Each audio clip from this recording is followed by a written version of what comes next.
This is a Media Lab podcast.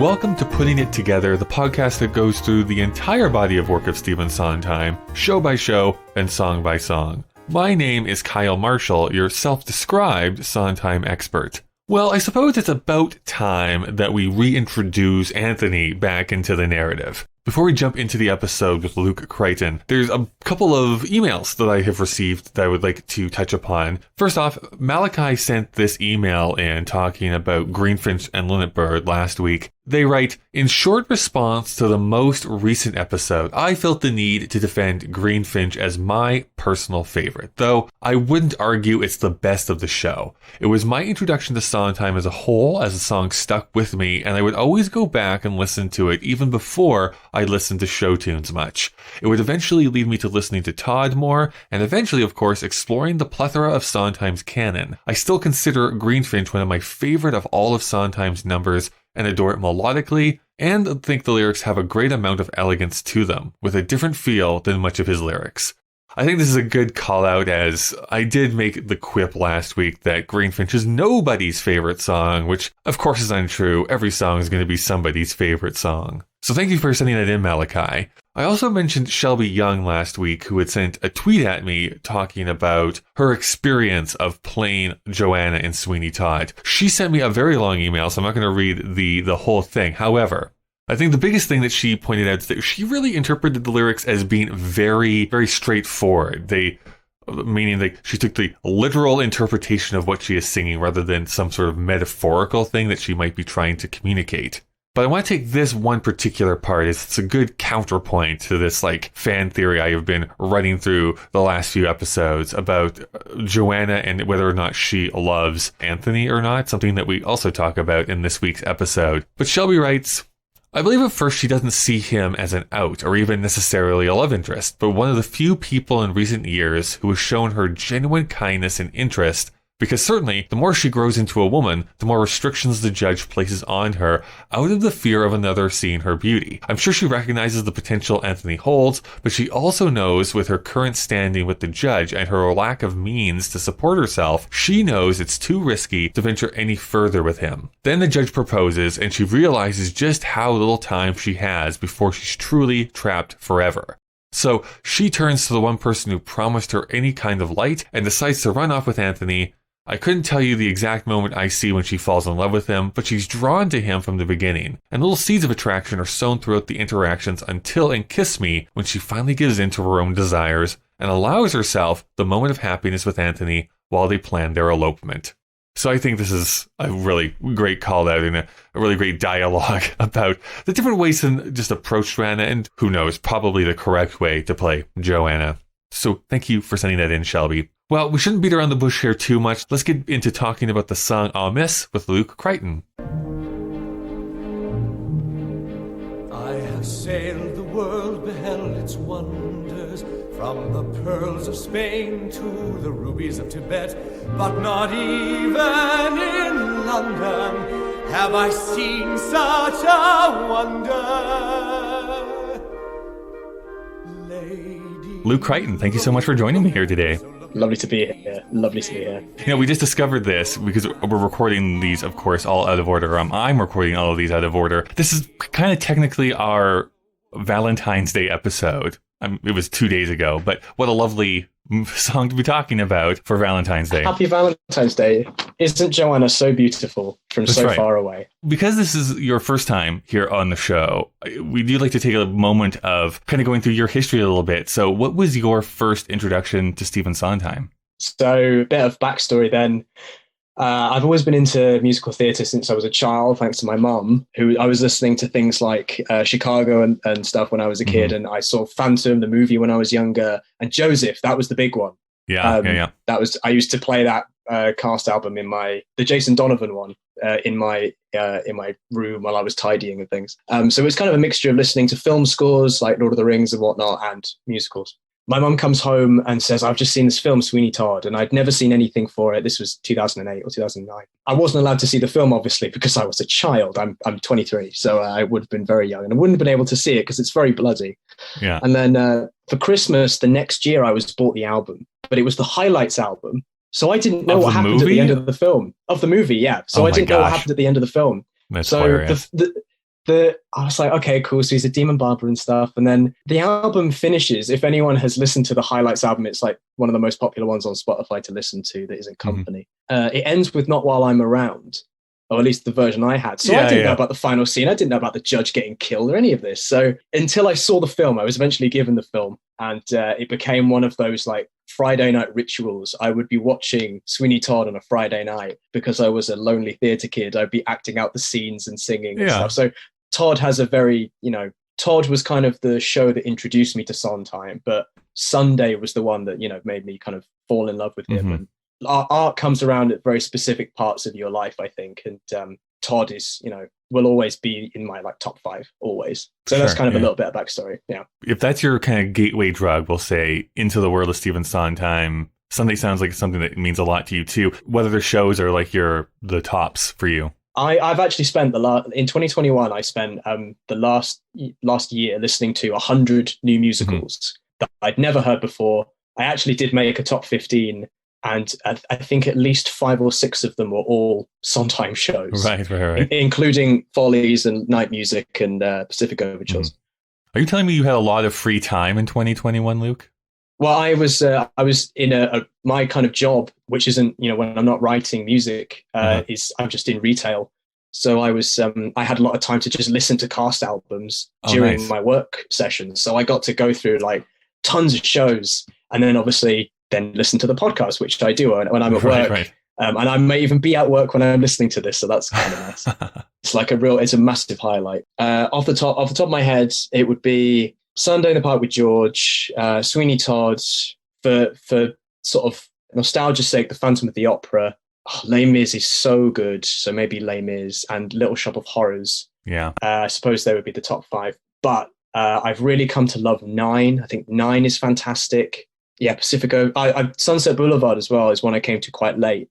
But I love Sunset. But just the Patti LuPone version, not the Glenn Close version. It has to be LuPone all the way. People like Andrew Lloyd Webber stands are going to come after me. Probably a little bit. I also really enjoy Sunset Boulevard, the music. I've actually seen a production of it. Oh, wow. I don't actually think it works as a stage show at all, but the music is great. It's kind of like, in a way, and I'll probably, again, get a bunch of letters when I finally get to Merrily We Roll Along. It's kind of how I feel about Merrily We Roll Along. The music's great. The show doesn't really work for me very much, but the music is great. I agree. Have you seen that documentary that was made by Lonnie Price? Seeing that made me go, I can see why. Yeah, best worst thing that could have happened, I think is what it's called. Yeah. Again, like if we're talking about, I don't know if you'll ever do an episode about like overtures, but the overture for Merrily is top tier. That is just fantastic. That and Follies, just fantastic. Well, yeah, most people will say like as far as like best overtures of all time, something like Merrily will get there and Gypsy kind of fight sometimes for a lot of people's top spots because Gypsy has a great overture as well. Yes, for sure. Besides the film, have you seen any other versions of Sweeney Todd? I've seen various versions of Sweeney Todd. I've seen various clips of the Imelda Staunton and Michael Ball version, and I've seen, is it the Michael Cerveris Patti LuPone version as well? There's like bits and pieces of that. But the only full version I've seen that isn't the movie is the Emma Thompson. Oh, and I'm blanking on his name. I can't remember his name. He's a tenor. But him and Emma Thompson, I saw that, and that was fantastic. So yeah, I know I've seen Todd in various forms. So never the like Angela Lansbury, George Hearn recorded version. You haven't seen that one? I've seen clips of it, but the full version isn't really available anywhere I can find it unless it's on like. You have to hunt for it. Yeah. But the cast album, the original Broadway cast album, that's the one. Like that's the only one I listen to now. Even, having grown up on the original, the Tim Burton one. Even that, I barely listen to it. It's always the original. This is something that's been coming up this season in particular for some reason. How do you normally like to listen to Cats albums the very first time? I mean, you did your like top 100 here. So how did you like to listen to them the very first time? Well, because obviously I would be at work. So during this retail job, I'd have to like not look like I was always listening to music. So I do Act 1 in the left ear, and then after Act 1 finishes, we put Act 2 in the left ear. So we've always got an ear free. Whoa, but, okay. If it's a show that has really made an impact the first time, I would go back and listen to it again with the headphones on, or I'd be doing something and I'd have it on. Maybe I've been a little bit unfair because I did listen to 100 shows, and there are certain shows that maybe if I went back and listened to again, I might have given a better sort of, or perhaps they would have made the top 15. But if I really love it, I will return to it. Does that answer your question? I don't know if that was a kind of a roundabout answer. Some people, I guess the follow-up question to that, what I'm really asking is, do you actually read up like a plot synopsis first? After, or while you're listening to it, just to see what's going on, or you like to go in cold and then try and figure it out? It does depend on the show, I think, because sometimes, and having done a lot of these musicals now, I can kind of guess, we're going to have one of these songs now, which means this is going to happen. Unless it's something I genuinely don't understand what's going on, I'll be like, okay, so right, okay. So on my break or something, or even if I'm just sort of sat at home, like for Sunset, when I first listened to Sunset, I was like, where are we? Why are we going to Paramount? Okay, right. And then I'd have to sort of look up stuff. That can turn off people, because my sister actually listened to Company for the first time a while ago. I recommended her the 2018 version with Rosalie Craig, which I love. I think it's brilliant. I love Company. Company would be in the top 5 as well. Right. I'd need a top 10 really. She listened to it and she was like, I don't really get it. And I was like, of course, because you don't have, like on the Raul Esparza version, you've got little bits of dialogue which help it out. So, but when she listened to Come From Away, which I'm seeing this year, very excited to see it, she sort of looked up the synopsis, and that's probably the best way, I suppose. And I have done that for a lot of shows. Yeah, it's hard because mostly because of where I grew up and how I grew up. I always listened to theater albums cold, like not knowing anything about them or what their story was. And for a lot of them, you can kind of figure it out. And back when there was actually CDs, you could actually sometimes they would actually put a little plot description in the liner notes, which was helpful. That would be helpful, my habit is still just to go in blind, and then it's like, I don't think I'm getting this at all, then I'll go and like try and figure it out. I've said this already on an episode. This is why I had such a different idea of what Dear Evan Hansen was about when I first listened to it. Yeah. Because then it's like, wait a second, that's the plot point? Because I did not pick that up when I was listening to this. I'll be honest. For anyone who likes Dear Evan Hansen, I'm sorry. But when I listened to Dear Evan Hansen, I was like, this is just wicked. Like, this just sounds like Wicked. Like, it just wants to be Wicked. But how am I supposed to relate to a character like that? And then they made the movie. I have yet to see the film, but it's kind of like, because I know you've mentioned before you're not fond of cats, but I look forward to seeing the film. That's one of the films I'm anxious to see this year. I've not seen it yet. You know, the unfortunate part about the thing, I also went to see Cats in a movie theater because I don't value my time. And I will say this. Cats was this amazing time in a theater because you could feel communally with everyone that was in that theater kind of turn on the movie at a certain point. The horror. It's like, and honestly, in the back of my mind, I was like, well, it can't get worse, right? And then it kind of keeps getting worse. Yeah. How that movie progresses. This is not actually a criticism of the stage show necessarily, but that movie is like, you cannot possibly get worse than this. But even after that, I was like, that movie is bad, but I'm convinced that it'll become like Rocky Horror is, like shown at midnight screenings and people throw things at the screen and stuff. Yeah. People were leading me to believe that's what the Dear Evan Hansen movie was like, and it's just boring. Like, that's what that movie is. It's not good, and it's boring, and like no one's gonna remember that movie in 2 years. It's like people will be like, remember when they made that Dear Evan Hansen movie, and like, they made a movie out of that? That's what's gonna be. Anyways, we're not here to talk about Dear Evan Hansen. We're here to talk about Sweeney Todd. Yeah. A good musical. I said it. Isn't it weird that I find Evan Hansen more of a monster than Sweeney Todd is? Oh, yeah. But that's a conversation for another day. Well, yeah, because at least with Sweeney, we're like, kill him. Go on, get him. Go. Do it. We're talking about On Miss here, of course. This is we've heard Anthony sing already. He's kind of the first person we hear in the show after the ballad. Here he is returning into the narrative, which I always find funny that he's like introduced and then he kind of disappears for 25 minutes or so and is now coming back here into the show. Now, because you kind of mentioned at the beginning, you are yourself like a composer, you work with music. Yes. Have you done like a breakdown at all of Sweeney specifically? Like, I'd love to know your outlook before we jump into the lyrics about like how Amos kind of just fits into both like Act 1 and like the rest of the show. Something I noticed, and correct me if I'm wrong, but I think this is Anthony's only moment of like a soliloquy or at least a free thought in the whole show. What Sondheim I think is amazing at is he'll take a character and have them think for themselves, whether it be like the princess in Into the Woods when she's stuck on the steps of the palace, or Amy in Company when she's panicking and getting married today. It's all this thought that's just coming out at, rapid succession. So when Anthony, obviously we're going to get into the lyric of it, but when he's sort of looking at her and saying, what do you see off there in those trees? Won't you give me a chance? It's Anthony's only moment to really kind of think through an idea, or at least a thought that of what could be, before we get the statement, which is Johanna. Well, I think too, like it's almost impossible to decouple this completely from the song that comes right before it, which is Green Finch and Linnet Bird, right? We're introduced to Johanna and she sings her song, and then we're immediately bringing Anthony into this because he sees her kind of like a Rapunzel up in a tower. Like he sees her and like, oh my gosh, there's beauty type of thing. But they do complement each other as being like these two lovers that we're going to be focusing on sort of in this show. They're not like the primary thing we're focused on, but they do need to have that meeting and see each other.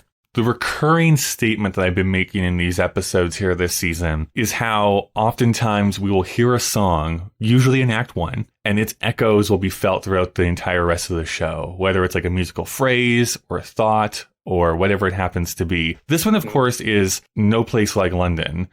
With the kind of that song, like I mentioned at the beginning, where we first meet Anthony, who was talking about him sailing around the world and seeing all these beautiful things, and he's so glad to be back here in London. And he's continuing that thought. That's the first thing we hear as he enters into this scene, is him still thinking about that.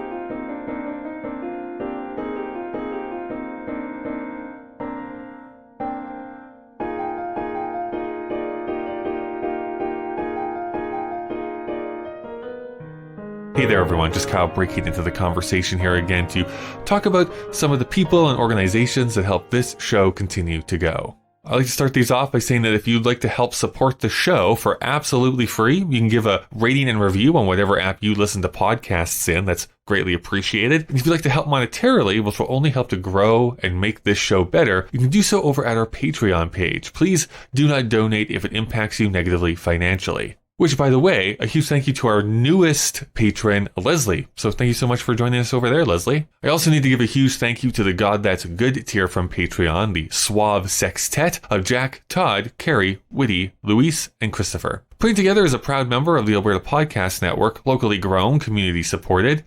The Alberta Podcast Network promotes and supports Alberta-made podcasts and connects their audiences with Alberta-based businesses and organizations. This week we're brought to you by Rumi, cold drafts, flickering lights, and where's that leak coming from? If you've ever wondered what's really going on in your home, Rumi's Ask a Home Inspector service can help. Connect with a certified professional home inspector by phone or video call and get your questions answered. Rumi will let you know what's easily fixable with a little DIY, or when you might need to call in some professional help.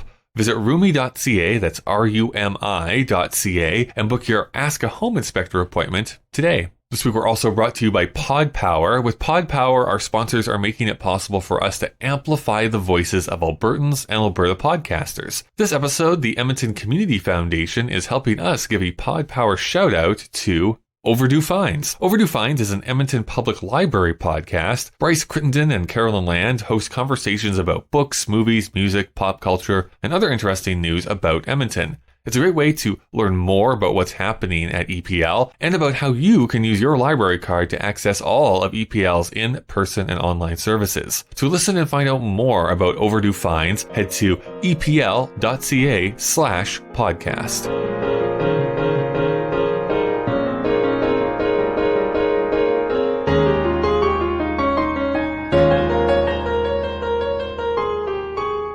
This is exactly what he says. He says, I have sailed the world, beheld its wonders, from the pearls of Spain to the rubies of Tibet, but not even in London have I seen such a wonder. And then he goes, as he actually sees Johanna, lady, look at me, miss, oh, look at me, please, oh, favor me with your glance. Ah, miss, what do you see off there in those trees? Oh, won't you give me a chance? I have sailed the world, beheld its wonders, from the pearls of Spain to the rubies of Tibet, but not even in London have I seen such a wonder.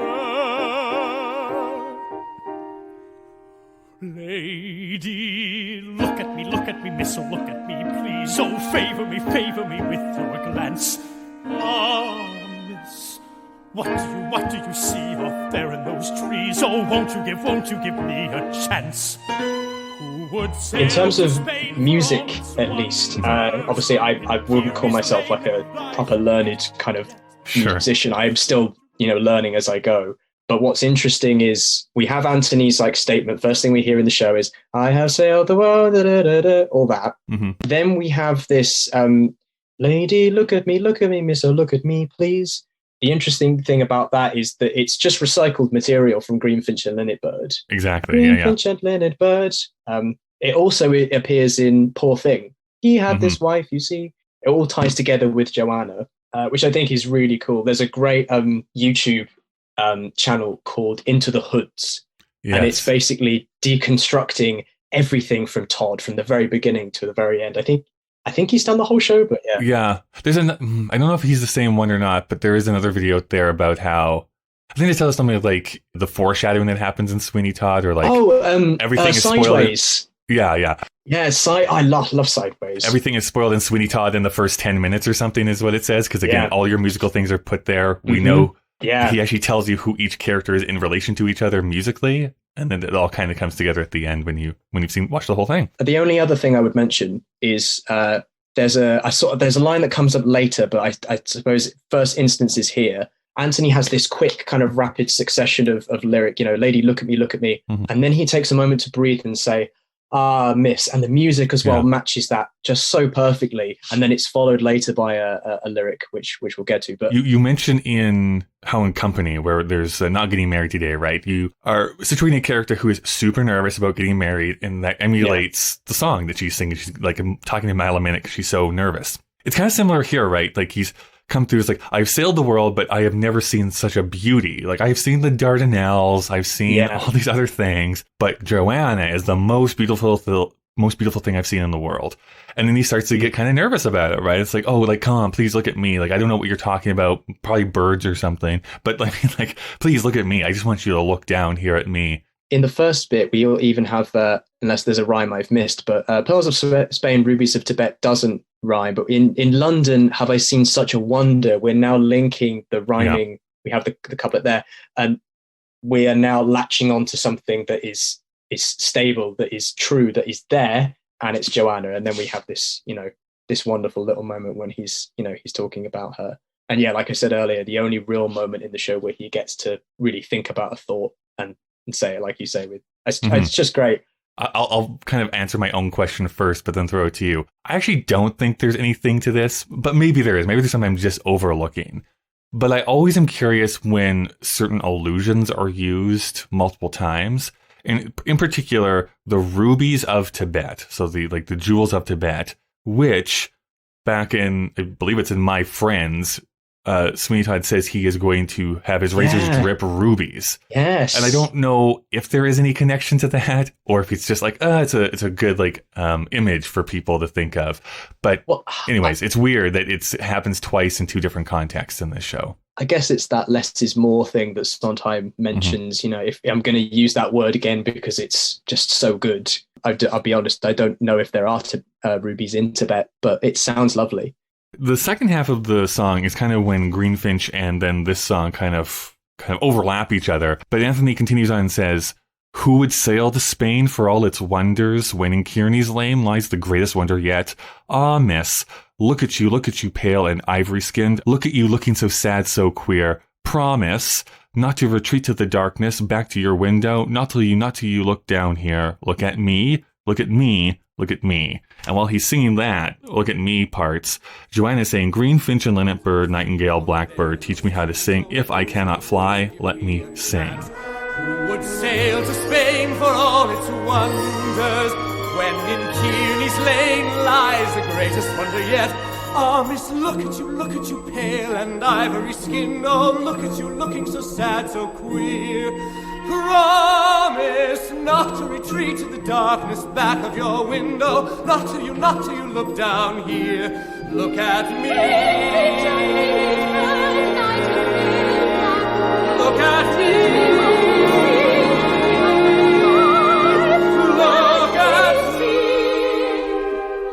Underneath Who Would Sail to Spain for All Its Wonders, in the original recording, I believe it's Jonathan Tunick who would have arranged this. Yes.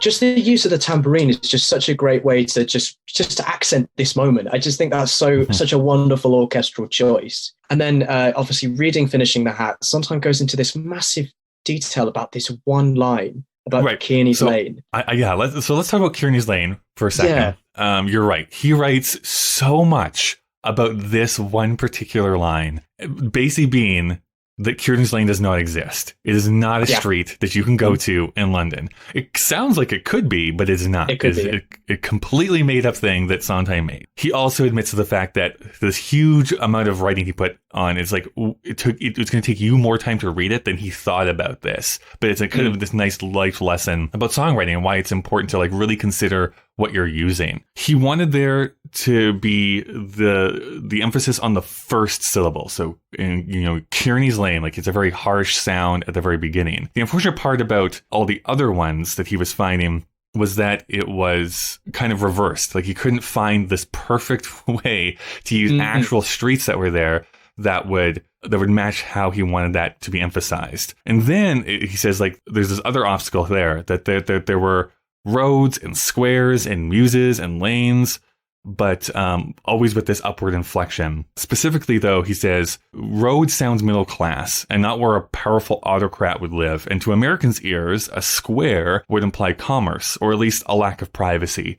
A muse connotes something more akin to a cozy cottage than an imposing judicial mansion, although it at least implies exclusivity. But lane seemed right. It sounded picturesquely private rather than exclusive. So he combed the map, tried to find this, and eventually just like, I'm just going to make it up here for myself. And I just find this so interesting that he actually considered all of the options. And it's like, sure, I could have put like Maiden Lane, or I could have put like Bleecker Street or something in there, but none of them sounded right when you sing it. There's a book I have downstairs. It's about road names in London, and I was looking through some of the, you could have had like Pudding Lane or different ones, or even recognizable ones that from London that everyone would know across the world. It just goes to show that the man has thought about every single word, and that is important. And that's something, because I've got, I'm currently reading a lot of Sondheim books, but mainly Sondheim on music. Yeah. And when he's going through his manuscripts on like Passion and other things, even just the slightest word, he talks about using Christ instead of God. Maybe a lesser songwriter would be like, well, we'll just use God because everyone knows God, but Christ, what's the inflection on that? What's the purpose? And that just, it kind of, it's a monument really to just his genius. Again, such a small detail, but God is in the details. Are you in London currently? No, I'm in Gloucester, funnily enough. Gotcha. Okay. I only bring this up. I remember reading this years ago, and I'm sure it's possibly different with like GPS systems that you can have in cars. For a while, like as far as like intellect or being smart goes, there was this thing where London cab drivers were among the smartest people because they had to just retain all this information about where all the streets are. Because in London, road names will change like 4, 5, 6, 7 times, where it's the same road, you haven't gotten off it, but it's actually changed its name. So you have to know that this is what it's talking about, because it's not the same road name all the way through. I can remember when I was younger, my first sort of time going to London, I remember seeing lots of motorcyclists around doing, just going from place to place. And we kept seeing the same motorcyclist. And I asked my parents, like, well, what are they doing? And it's, well, as a taxi driver, it's part of your training to go around, and you have to know everywhere. You have to know everywhere. The other thing that I have to point out here, this is perhaps one of my favorite rhymes within a song, because it's, again, a little subtle thing, or at least it was for me. I don't know. I'll speak for myself. I think it's so subtle that you can sometimes even blow past the fact, oh, he's rhyming those two things together, which is miss and promise. Yes, that was the thing I highlighted. Yes. Yeah. Which I think is just so beautiful to rhyme those two together. Yeah, it's great. It's so good because it's the only moment in the whole song where Anthony has a moment to just sort of step back. If you listen, miss, he takes that time to breathe. What do you see? Then later on, when he talks about when in Kearney's lane lies the greatest wonder yet. Miss, look at you. And then promise is such a big statement for him. That's the big statement to then, because he's now completely infatuated with her. That's such a, again, like you say, it's so subtle, but it is wonderful. This is an underrated gem of a song, really. I do too. I mean, again, because of its the musicality gets again pushed throughout the rest of the score, like. You'll hear it again and again in different things. But the other thing that I find so interesting about this song is the last lines that each person sings, right? So we start with Anthony basically singing this whole soliloquy by himself. And then when Johanna and him kind of sing over top of each other, yes, there's a reprise of Green Finch and Linnet Bird. But the last thing that they say, which... Again, if we go with Sondheim's instruction that this should be kind of the most important thing, you're ending the song off with this. So this is kind of your final statement. Look at me. So Anthony's most important thing is just for Johanna to look at him, to recognize him. Yeah. Whereas Johanna, let me sing is the last thing that she says. She wants to be free. She wants to escape her prison. And so you can combine those two in a few different ways. So meaning like, hey, look down here because this is the way you're going to escape. Right, those two couplets, or just an excuse for her to get out of her condition. This is a very long diatribe for me to ask you the question, my subtle, maybe like fan fiction that I'm currently writing about Sweeney Todd. Do you think Johanna actually does fall in love with Anthony, or is he just a way to get out of where she is? Okay, this is the interesting thing about Johanna and Anthony in the show, or at least in the kind of the context of Sweeney Todd, because they're necessary to the plot, but they're not the point of it. Correct. Yeah. And especially in the Broadway cast record, the original one, when she says to Anthony, in these boys' clothes, if you will not, they will not know that I am a woman. And he's like, no, it's fine. You just say here, I trust Mr. Todd as much as I trust my right arm. And you're like, Anthony, you've been pining for this woman this whole time, and then you're just gonna throw her off to go and get a cab, travel together. Wouldn't that be that's a really interesting idea, actually. I think that would make a great like if they did Once Upon a Time, but for Stephen Sondheim shows. What if Johanna didn't love Anthony? That'd be great. I've never thought about that. That's really cool. I don't know. That'd be my answer. I don't know. And I would probably say, going by the movie at least, no, definitely not. Yeah, so this is the thing.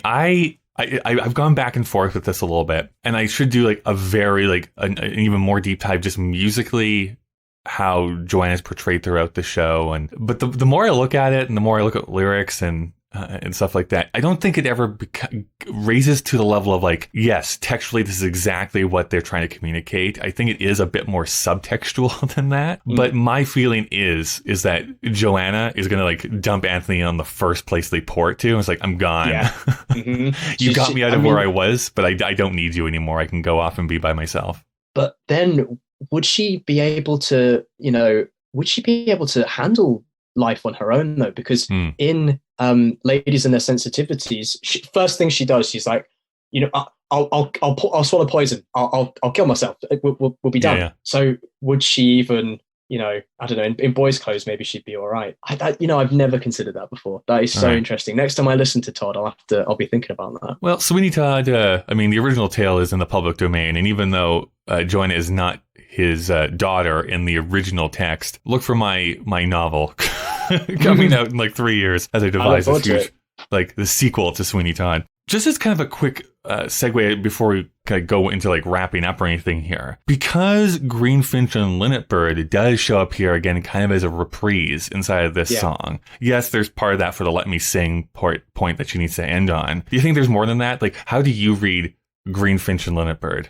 That used to be the one I would skip when I was younger, and then grew to kind of appreciate it when I got older, because nothing changes in the song really. It's a thought. It's a statement of, she's a bird in a cage and she wants to get out. if you were to cut it from the show, I think it would give Johanna less, like, I suppose presence would be the right word, I guess. Because it's kind of like you said, she is very much the princess in the tower, and that's it really for her. Right. She's sung about in Act 2, and she eventually comes, back at the end. But I don't know, maybe I'm just cycling around the question and not answering particularly well. But no, I think that the more that I look at Green Finch and Linnet Bird, this is, again, as you will have heard last week, I think there is this subtle allusion. I mean, number one, Sondheim, much like his mentor Oscar Hammerstein, does an entire song about birds, which is great. But B, yes, the bird thing, she lists a bunch of birds in there, and I think some of them do have literary allusions, and some just fit the meter better and stuff like that. They do. I mean, I guess they take a bit of time and be like, okay, do we think any of these are actual allusions to stuff? Specifically, there is that one line where please teach me to be more adaptive to you, right? So like, teach me how to like fit in, or like either accept this or kill me, because I have to do one or the other. Yeah. When I was younger, I used to, sorry if I'm interrupting. No. When I was younger, when I heard that line, when she says, teach me to be more adaptive, I took that as she's looking to what the environment has around her that can give her the ability to escape, because she's so cut off. And that was really the only thing I could see from it. But now, obviously, knowing more about Sondheim and kind of basically doing an undergraduate course in musical theatre, essentially by listening to all these shows and reading his books, now knowing that Oscar loved to write about birds and trees and things, I wonder if that is a small nod to Oscar, because I know that Sondheim doesn't always talk in detail about every song that he's written. Right. Like, there's nothing for like Being Alive, really. And yet, it is fascinating to me, like, which songs he does like spend a lot of time talking about and some he doesn't. I would have liked to see more of him talking about like Greenfinch specifically, just to see like how he came up with all the birds and all that kind of stuff. That would have been fascinating to me. So the song does continue on for a little bit longer. There's a little bit of this book scene that a lot of recordings will have, as the beggar woman kind of comes back into the story down on the street with Anthony, and her singing that alms for a miserable woman kind of comes back in there. But really the only new lyrics that come out are at the very beginning, as he kind of tries to shush her away, and she goes, "Hey hoy, sailor boy, want it snugly harbored, open the gate but dock it straight, I see it list to starboard." Or any other youth with mischief on his mind. Hey hoy, sailor boy, want it snugly harbored, open the gate but dock it straight, I see it list to starboard.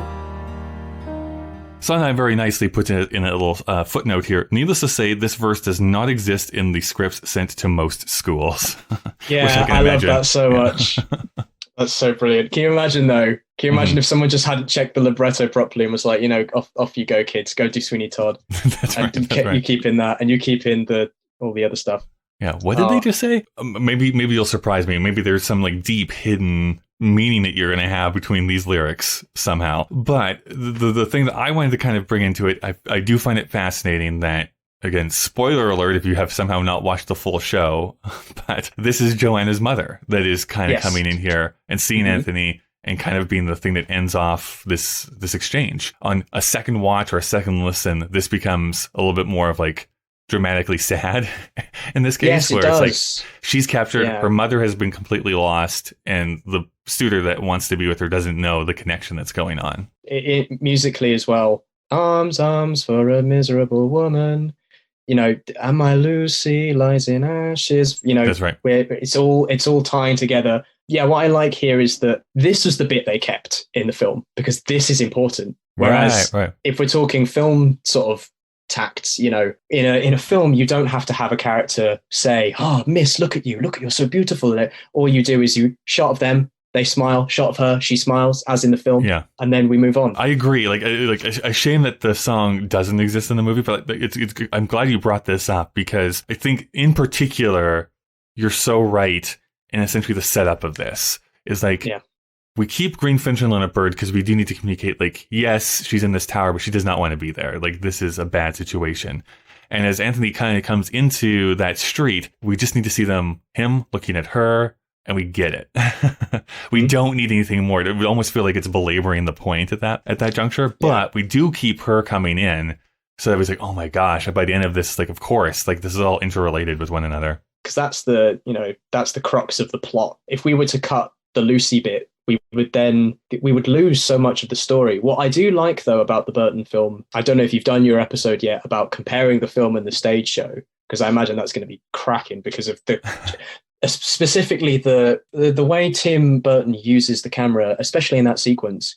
In Poor Thing, the camera moves and we see Lucy and she's taken by the beadle to Judge Turpin's house, and a very similar framing to when Anthony walks in and sees Johanna going past the lamppost and stuff. So there's little kind of cues like that almost kind of replace the fact that we don't have the arm miss, we don't have that sequence, but we know that it's going to eventually lead to finding out who Johanna is, who this old beggar woman is, and we kind of progress with the story. Yeah, I know. I think it's beautifully done. I mean, I am a bit of a defender of that movie. I love that film. I think it's great. I know that a lot of big theater fans hate it, but I never have. I've always looked at it as an adaptation of something. And like, yes, of course, I'm always going to go back to like the original Broadway cast. I'm going to listen to it, but exactly. I mean, it is the movie that we have, and I think it actually does a few things really, really well. I think the last thing that we need to kind of put in here, Sweeney Todd is often doing this where I find it's like, I don't know, like mini plays within the play itself. And in this, like, we've had this huge info dump of like setting the stage, essentially, of Sweeney Todd coming back. We need Mrs. Lovett getting his razors back, right? Now we've moved over to here and we have introduced to Johanna. She wants to escape. This song is kind of bringing back Anthony. I was like, oh, maybe I can help her, right? Or I want her to look at me so that we can, have this magical medium. But it's sandwiched in between this and then the first version of Johanna, which is him, getting roughed up a bit, told to like, get out of here. And it's like, I'm going to steal you at some point, right? Yeah. So I think it's this interesting bit of like, there's these 3 songs kind of put together that form this kind of like a little mini play before I go off to, I think it's Pirelli's is the one that comes after that. We're reintroduced to Sweeney Todd and that whole sequence. So as far as that goes, this is kind of like that midpoint that everything rests on. We need On Miss to be there so that the first Johanna, I think, has resonance. It's interesting you mentioned little plays, because I know that Hal Prince imagined this as a very Edwardian, almost Dickensian kind of approach. Right. And it almost feels like chapter 1, chapter 2, chapter 3 of a small kind of novel, or like a Penny Dreadful, that we're slowly setting up things. What is nice about especially this particular bit is we get a rest from Todd and we get to go back to Anthony and we get to flesh him out a bit more, whilst it's almost as if Anthony is the character that we're focusing on Anthony, but underneath we have, here's the beggar woman, here's something that's going to play a massive part in the second act, but we're going to introduce it here and give you a little bit of it so that when we have the twist at the end, you'll go, oh, of course. It's just it's so good. I wish I could have seen it. That if I had a time machine and I had like 3 Broadway shows to see, this would be one of them. Can you imagine? Yeah. If I could go back in time and see like original Broadway cast, that would be amazing. I keep coming back to this about the first time how I listened to Sweeney Todd really was on my bed with headphones on and kind of imagining the movie, how it would play out in my head. And so I've always loved that experience because I was shocked at the revelation at the end that the beggar